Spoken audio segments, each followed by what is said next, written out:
one of the opportunities we have is to continue to tell our story and tell kind of what the future of this business looks like and how exciting it is. I mean, this is not your mom, your granddad's kind of energy company going forward. It's a real new adventure, kind of fundamentally built on technology and with a real heavy emphasis tied to the needs of our customers and responding to their requests and doing it in a way that's clean, safe, reliable, and affordable. And so we're excited about what comes ahead. Yeah, I mean, from a diversity standpoint, yeah, I mean, I will spend a lot of time telling the story about our company and interacting with a lot of students on college campuses, giving commencement addresses, doing various lectures and seminars to talk about the future in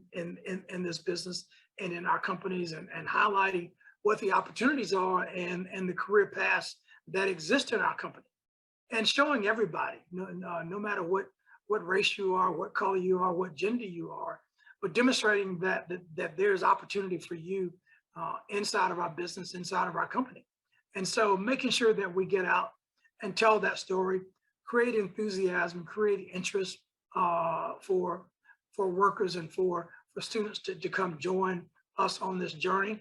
And that's one thing I'm excited about, to talk about my path, to talk about my journey, coming from rural South Alabama, never knowing what a CEO did or what a CEO looked like, to being where I am today, sharing that story and hopefully exciting others to pursue a very, very similar course.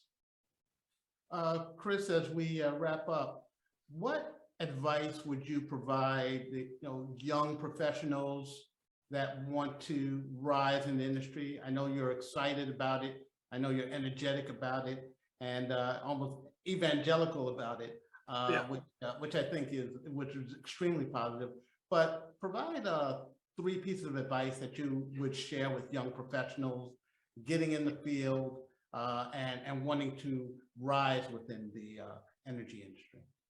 Well, it's not just in the energy industry, it's in any business. And my foundational element is you can't be afraid to work hard. You got to put the work, you got to put the work in.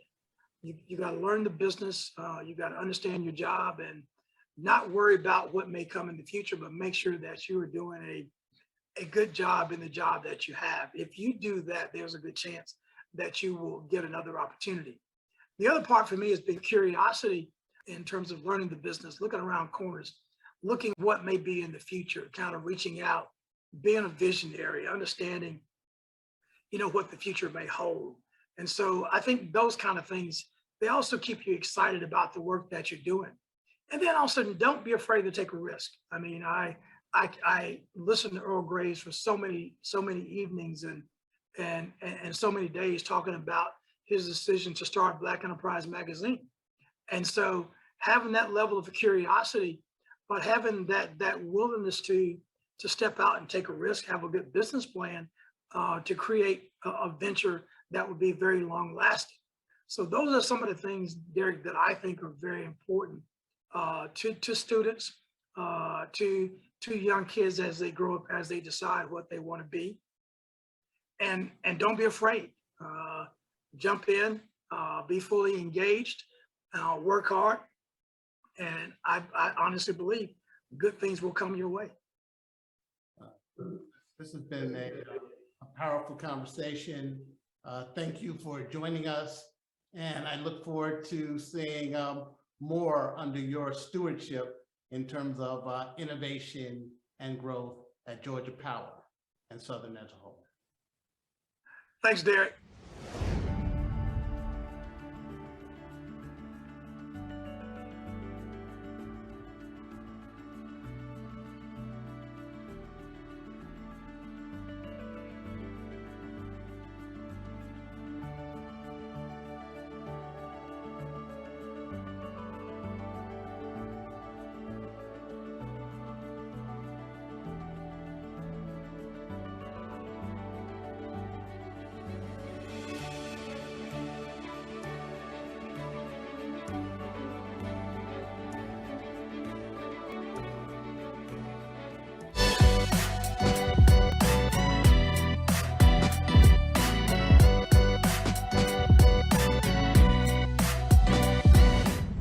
Welcome to our next session, a conversation on the value of historically Black colleges and universities as the major incubator for brilliant African-American talent and leadership.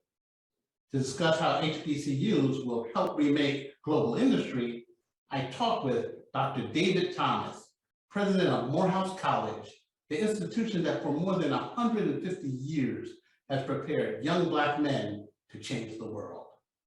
Internationally recognized for his expertise in organizational management and higher education leadership, Dr. Thomas is a noted academic scholar, award-winning author, and top business consultant for leading corporations. At Morehouse, his strategic direction has extended its reach through record-breaking fundraising, launch of online degree programs, and positioning the institution as a center for global leadership, professional equity, social justice, and innovation. Dr. Thomas, thank you for being here. Thank you for having me, Derek. This is such an honor. You lead one of the most prominent HBCUs in the nation, Morehouse College, the alma mater of Martin Luther King Jr. And to start us off, I'd just like you to share the history, the mission of Morehouse, and then also, I know your leadership of Morehouse is a very personal story to you, and if you can share that, that would be, I think that would enlighten our audience. Yeah. So it's a wonderful moment for you to ask me that question, because we just finished celebrating Founders Week for Morehouse College. And this is our 155th year of being of service to this nation and the country. Congratulations. And in that 155 years, we have pursued one mission: to develop men with disciplined minds who will lead lives of leadership and service. And I think if the proof is in the pudding, our evidence is very clear. Martin Luther King is an alum of Morehouse College, class of 1948. And what we like to say here at Morehouse, and I think we're right, is that much of the world knows Morehouse because they know King, but if there was no Morehouse, there would be no King. Because those tenets of disciplined mind, leadership, service have anchored this university's mission, focused on Black men. And the way I like to describe Morehouse is that we are the only institution of higher education in the world focused on the development of Black male excellence at scale. My own story with Morehouse, what brought me here, it took me 50 years to get here, because I was born in the 50s, grew up in the 60s.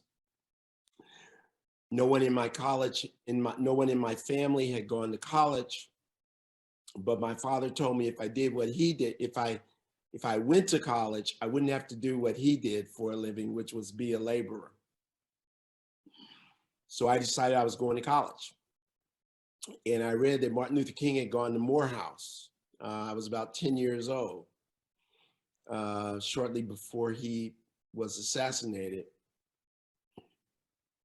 And when it was time to apply to college, I applied to Morehouse. I applied to another school I had never heard of that was called Yale. I got into both.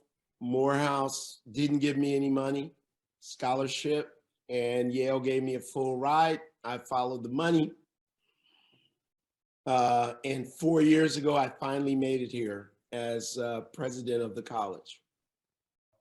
That opportunity to lead, that opportunity to be educated by some of the most brilliant minds, a dedication to excellence.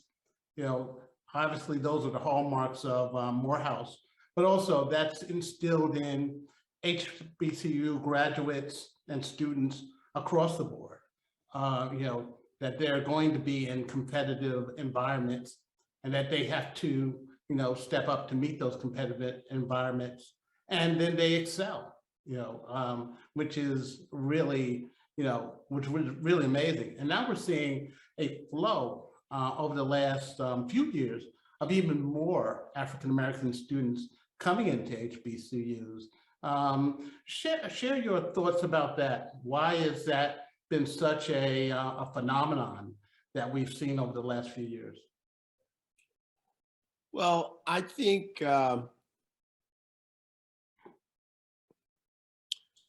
first of all, the conversation about race in our nation has become much more central and centered. And I think that there's also a realization coming in the Black community that white is not better. Mm. And what we need to do with our young people today is place them in environments that will ask the best of them. And then you put that in the cultural context of Black culture is really central